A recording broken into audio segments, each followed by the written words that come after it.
This week on the Evolve to Perform podcast, we discussed walking. We talked about the benefits of walking, how many steps we should be taking a day, and we even discussed some of the top walking fads and trends right now, and whether they are accurate and legit or not. We think you'll enjoy this quick podcast, so lace up your walking shoes and give it a listen. Hey, welcome back to the podcast, everybody. What's up, Jordan? What's up? What's up? What's up? All right. Go ahead. So we're gonna jump right into it, okay? We're gonna be just talking about something that's super fundamental, something that everybody does, right? And that is walking. But what we want to talk about is we want to talk about walking and why it's so important, right? We always hear we hear a lot of information, a lot of suggestions from experts, from influencers about how many steps you should be taking a day, and why it's important and things like that. So we want to talk a little bit more just about why walking is important. Hopefully give some, some good data, maybe a little some science behind it. But just also another reminder for our listener, because I hear this from every angle so why not just get it from us? Yeah. Walking, I think, is definitely important, and I feel like it's kind of become its own fad. So it's kind of like what you were saying, where people are saying, okay, you have to take 10,000 steps a day. Oh, 10,000 is not enough. Now you have to do 12,000. Oh, nope. You should be doing 20,000. So I think it's important to figure out the facts versus just what's trendy right now. Okay. So I guess we could start with, why is walking good for you scientifically?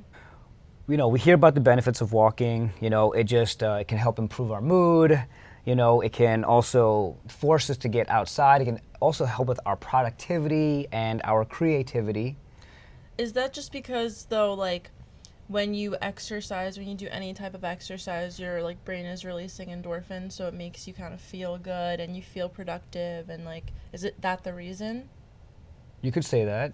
Okay, so I feel then I think that walking is maybe a good way to do it, because that sometimes it feels like you're not doing much when you're walking. If you're doing super intense running and then you get runner's high, it's that's great, but then you kind of have to deal with being sore and being tired and being super sweaty, whereas running, it kind of feels maybe a little bit less risk. You mean walking?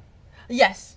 Yeah. Walking kind of feels okay, less risk, less effects, and but you still kind of feel good because you are still moving, so you're still kind of getting those endorphins. I agree. I agree. That's why it's so attainable for so many people to do it. Right. We want to talk about how can I reduce the barriers to entry, barriers to excuses for why I'm not doing something, and this is why we like to talk about walking, and you'll hear that so much. A lot of us want to find out what is the minimal amount of work that I have to do for it to be productive, and so walking is one of those things. And I agree with with movement itself, you get this endorphin high, right? So you get this feeling, it's like a dopamine hit, dopamine release. So that's why we feel good from that standpoint. But also think about what it's like to just sit still all the time, and then it's hey, if my body's still, my brain's probably pretty still and stagnant too, and so that can that can also affect your level of creativity, productivity, getting up and out for a walk, or just getting yourself moving in general can also start to help with all of that other stuff, right? So it can get your brain churning, and that's why I love it. If I'm feeling lethargic, instead of reaching for, I don't know, another cup of coffee or something like that, or an energy drink or something with sugar, let me see if I can just go out, go for a walk, hopefully go for a walk outside. But even if I get up and I'm in the office, or I'm just inside because the weather sucks, getting up and moving can just get me going. Yeah, and I agree with that, because sometimes I'm sitting at my desk and I'm I'm about to fall asleep, and it's not because I'm bored, or because it's just I'm not moving. So I feel once you are stagnant for so long, you just have to get up and like walk around a little bit. Mm-hmm. So grateful that we work in a place where we can do that. But I guess you could always like go to the bathroom if you really needed to. Yeah, for sure. I'm changing like having a change of scenery just even a little bit can carry you a long way. Yeah. So how many steps a day do you think we should be taking? Good question. Stumped him again. No, it depends. It really depends on it depends on what you like to do. And I say that because I only say that because of my personal experience, like over the weekend, right? I went to Six Flags. I can't with this guy. You take so many steps. Like it's like I'm gonna make a video on it. You're right. I do take many steps. According to like my fitness tracker, I average 18 to 19,000 steps per day, and that's a regular day. All right. I'm not flexing. I'm just telling you what the facts are with what my tracker tells me. But I'll add in, right, comma, ... whatever. This weekend, I went to Six Flags. Mm-hmm. And I took 29,000 steps. Mm-hmm. And so even though I walk 18,000 steps a day, that 29,000, that demand of just roaming around the park yesterday with the kids was way more, right, percentage-wise than what I normally do. And that took a toll on me. You better believe I was tired after that, So when you talk about how many steps you should be taking, I think it really depends on what it is that you want to do. So, and it could vary from time to time because, like, if you're someone who, likes to hike, you have to do that type of math and figure out that data. Or if you're someone who's like sedentary and not in the best of shape, or don't exercise regularly, but you have this dream vacation that's going to take you on tours for whatever, a week, 2 weeks, you better believe you get your butt used to taking more than the normal amount of steps, mm-hmm. right? It's an insurance policy, so it's hard to say how many steps per day, mm-hmm. But of course, like our recommendation has changed over the years. It's like it was 10,000, now it's like 7,000, 8,000, mm-hmm. and that's just for like regular day type of stuff because most of it is like, hey, can I just even burn enough energy so that I'm tired enough at the end of the day where I can fall asleep easily? Right.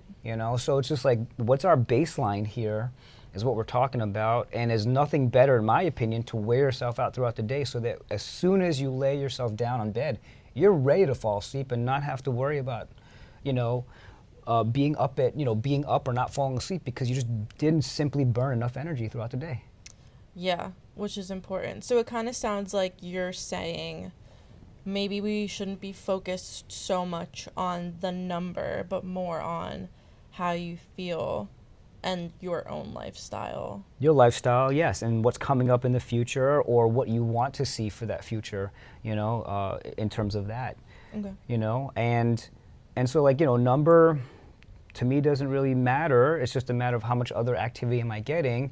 Now I do but we still want to talk about walking because of like other health benefits from walking itself, right? Is just like, hey, well, now you're hearing about, walking after a meal, mm-hmm. right? The benefits of doing that. So like, what have you heard? Pause. We wanted to tell you about a product that we love, the Mark Pro. Yes. So here's the thing about the Mark Pro, Jordan, mm-hmm. is that we know that when muscles contract, those contractions help squish out any fluid, mm-hmm. all right? So that helps you with recovery. Mm-hmm. So this is why we like the Mark Pro, because one of the things that this Mark Pro allows us to do is it allows us to basically create these involuntary muscle contractions around the clock so that we can turn over and get all the waste products out from heavy workouts and have the muscles feeling fresh. Wow. Exactly. If you want your own Mark Pro, you can visit markpro.com and use the code KingsleyPT for 10% off. Now, back to the episode. Well, it's like TikTok. TikTok's talking about walking. Like it's so hot on TikTok right now. Yeah, I feel like I might cut this out because I don't know if it's real, but I feel like I heard there was like a trend where it was like a gas walk after eating. Yeah. To like release your gas after you eat. Yeah. What do you mean you don't release your gas all the time? Well, girls don't fart, but I feel like lies. But I feel like that was a thing. But I feel like, I've definitely heard about walking after you eat, is good to like keep the get the digestion process going or like kickstart it. Sure. What else have I heard about walking in general? Sure. Or walking after eating? Walk, whatever you want to bring up. Okay. I wanted to ask specifically about walking at an incline, because at the gym on the treadmill, that's like a big thing. Okay. So like, what is the benefit of walking after an incline? I mean, walking at an incline. Just work harder. It makes you work harder. Sure. Okay. Yeah, I mean, it's just going to change your level of exertion, so it'll make you work harder. And so we work harder, then then we're going to end up like, using more energy, more calories, and all that stuff. But like, here's the thing though. I even want to backtrack, because it's like, if we're having a conversation about just even getting someone to walk, let's just start doing that rather than complicating things, And so like, even if you're going for like a baseline level ground walk at your own speed and pace, doing that stuff is going to help you with like, controlling your blood sugar. So yes, gas walks, sure. Can you imagine just going for a walk, just hearing just people let it out? Like, Yeah. that's actually kind of funny. So, but also, so you get the benefits of like improving your digestion. And when we talk about digestion too, it's also going to be the other processes of breaking stuff down or controlling blood sugar, because whenever your muscles are working, your muscles are going to be the thing that helps with like absorbing more of that glucose and all that other stuff, the sugar that's stored up, right? So it helps increase our insulin sensitivity, so we're less insulin resistance. But just picture this, the movement itself of walking, stepping, light bouncing, light movement. It's like vibration therapy, right? Because of like the micro vibrations that you get from impact, from movement, just even that itself, right? We've had discussions with experts on visceral stuff. Movements itself will get us to move our organs, even in the lightest way, right? So that's why like vibration plates, okay, if you don't want to go for a walk, then stand on a vibration plate, and then that'll help improve your digestion. You know what I'm saying? Because it's all these like little bits of movement. Like so all these things carry over to so many things. Lymphatic drainage. Lymphatic drainage is another way of saying, hey, things will start to move when you move, or if you get things to move, right? So you can, instead of laying there on a table and having someone like, drain you after dinner or after a lunch or something like that, go for a walk, and hey, you've got some lymphatic drainage. Go into, so it's like creating all these micro movements throughout your body just to stimulate things, to get it going. Makes sense, right? It's like, if I don't want something that's stagnant, I gotta move. Yeah. So walking is the easiest thing. And then if you want to make it more fun, where it's like you can like, walk faster, that's fine, but just go for a walk, get out there and move, stimulate the muscles to work, regulate your blood sugar, decrease your insulin resistance, and have a good laugh too with a fart or two when you're walking with a partner. So, or a belch, whatever it is. So, okay, now jumping back ahead. So if you wanted to, let's say you're an active person. Let's say you like to walk. Let's say you want to make it harder and you want to level it up. Oh, so I think I know where we're going to. This might be even another episode. No, I don't think you know where I'm going. So if you do, I'm bringing it back to walking at an incline. So why is that harder? Why is that making you work harder? Well, I mean, is it harder for you to walk on level land or walk up a hill? But what is it doing to your body that's making it harder? Well, some of the other muscles of your body, mostly your lower body, lower half, your legs are just working harder. They're traveling a greater distance to move you and propel you. It's going to change the amount of influence that gravity has on you too.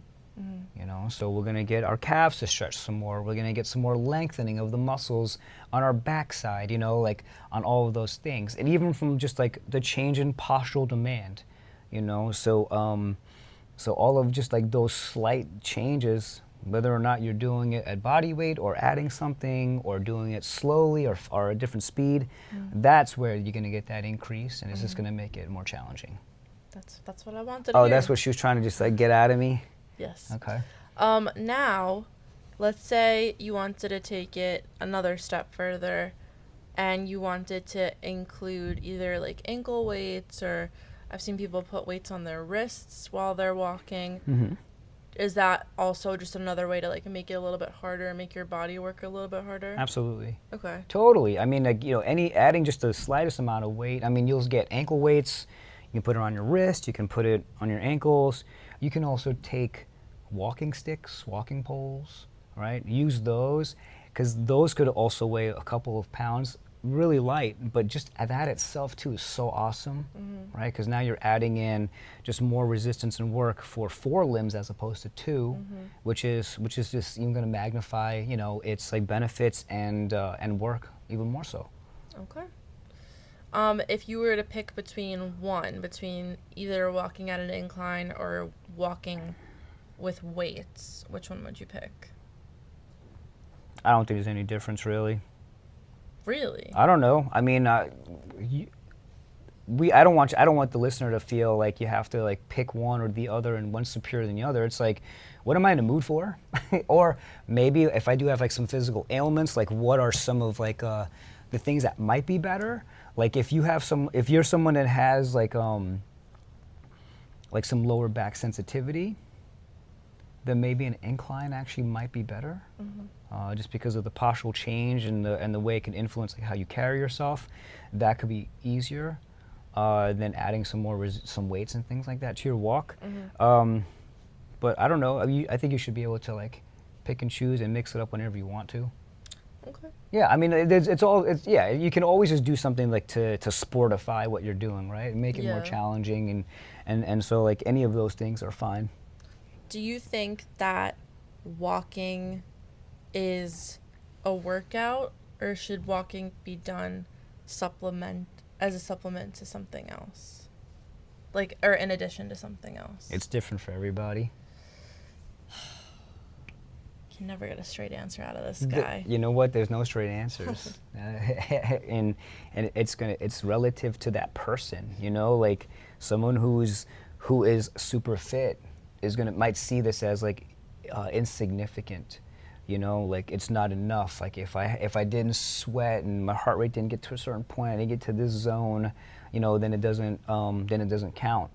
But it's movement. Whereas like the person who's like, just getting into this whole thing of movement and trying to build up some confidence, it could feel like they've just hiked Mount Everest, So I don't think so that's why I gave you that type of answer. And I think in general, like anyway, like what's similar between those two type of people though is that we all have to walk to get around. Yeah. Right. And so like, so yeah, I mean, it's really you pick and choose, and everyone has to decide like what's leave them feeling satisfied and proud of what they've done, But like this is something that's done. This is something that should be seen as it's obviously sustainable. It should be sustainable because this really to me is like baseline. Yeah. And that's how I see it. Okay. Well, guys, was there anything else you wanted to touch upon? No, but you know what? I'd be curious though. I think maybe you should link like some of those TikToks about the belching and the digestion and whatever with the walks. I don't know because I haven't seen them. I've just heard about things like that. Well, hopefully I didn't make them up or dream them. So we'll find out. Yeah, so we'll see if we have anything like linked to the show notes there. But but objectively from a science like perspective, or more so from like that, it's going to be, blood sugar control, right? Insulin. It's going to help boost your insulin sensitivity and things like that. And that's why I wanted to really talk about the walking. And in my opinion, like the amount of steps that you take, it has to just has to be enough for you to feel like you've done enough at the end of the day so that you can go to sleep easily. And then also matching like the demands of your life or the things that you want to end up doing, like going to Six Flags with your kids for a day. Right. Well, guys, we hope you enjoyed this episode, and we'll see you next time. See ya.